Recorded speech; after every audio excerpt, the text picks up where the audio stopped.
Explosions ringing out in the skies over Israel right now. Listen to that. It says the IDF continues to make preparations for a ground invasion into Gaza. Trey Yingst is live in northern Israel with the latest. Trey. Yeah, Kaylee, good afternoon. We've been following the developments here near to the Gaza border, and I can tell you that over the past 3 weeks, we've heard nothing like we are hearing tonight. We've seen nothing like we are seeing tonight. There is a specific effort underway right now by the Israeli military to strike targets in the northern part of the Gaza Strip, not only from the air, but also the ground and the sea. We've seen artillery units active here. You just heard off in the distance there. That's fire going into Gaza. We've seen 155 millimeter cluster rounds raining down on the northern part of the Strip. The Navy is shelling. And I just want you to listen to that there. It gives you a sense of just how heavy these airstrikes are. They are shaking the ground here near to the Gaza border. Kaylee? Trey, no doubt. I mean, you said that's the heaviest you've heard, and heaviest certainly we've heard here on the couch.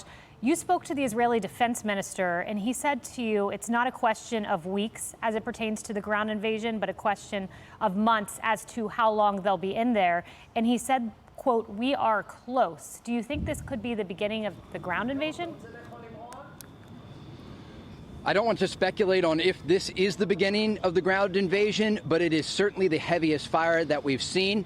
And traditionally, when armies will enter on the ground, they will soften the target ahead of time. And so this is exactly the type of fire that you would see before a ground operation. The artillery fire in the distance, the naval shelling, and then those airstrikes all up and down the Gaza Strip. We should note there are still thousands of infantry troops along the border. They have been conducting limited nighttime raids over the past 48 hours. The Israelis say they destroyed a number of Hamas and Islamic Jihad cells along the border and also anti-tank guided missile positions.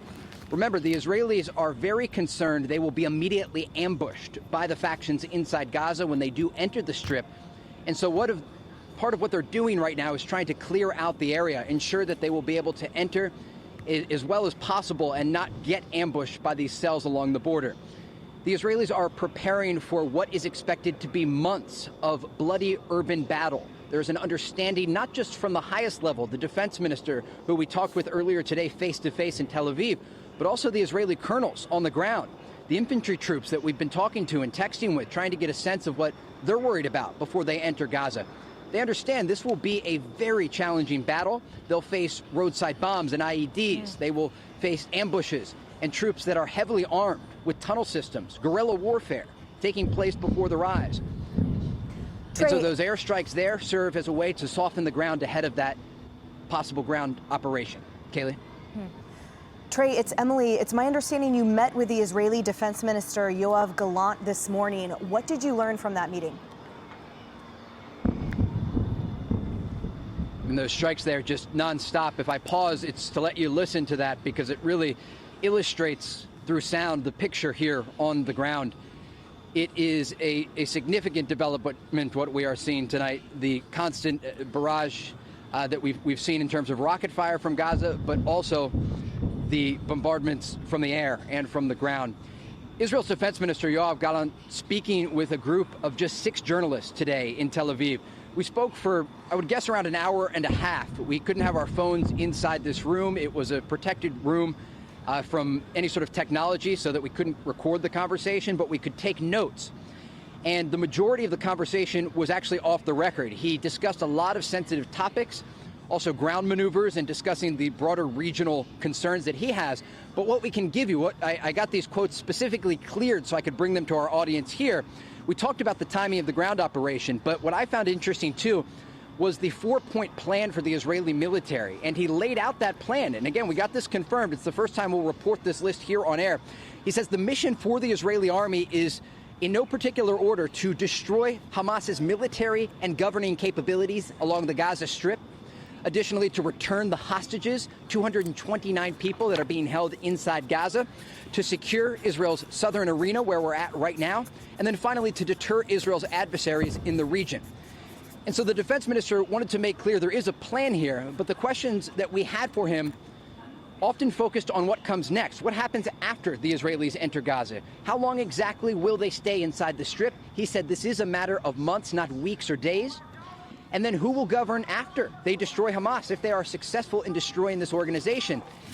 And that part he wanted to remain off the record for. And eventually we will continue to report this out and try to get that information.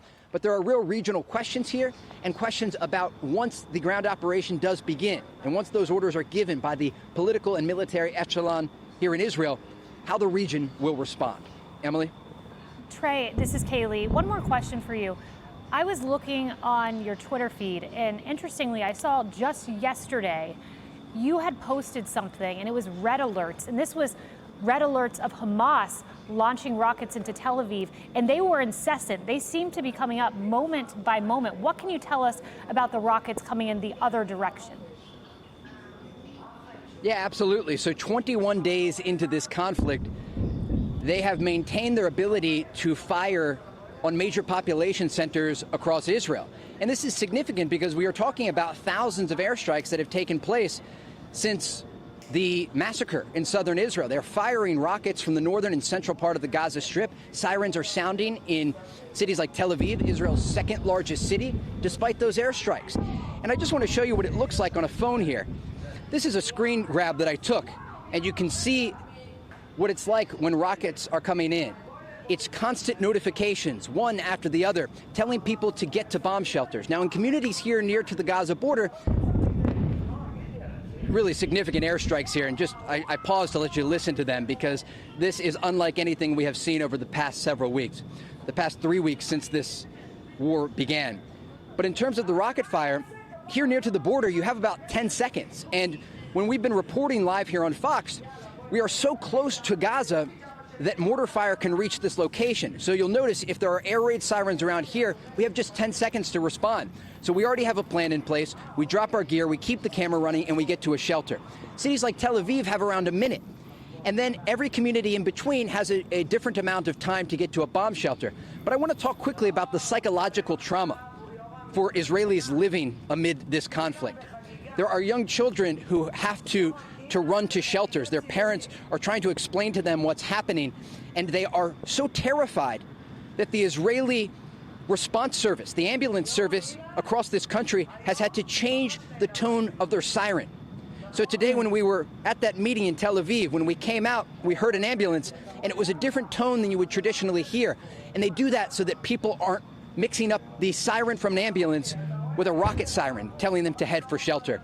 The generational trauma that Hamas has inflicted on the Jewish people and the state of Israel should not be understated, because this country is at war. It is a country that understands what war is like. This is the 9th declared war since the founding of Israel.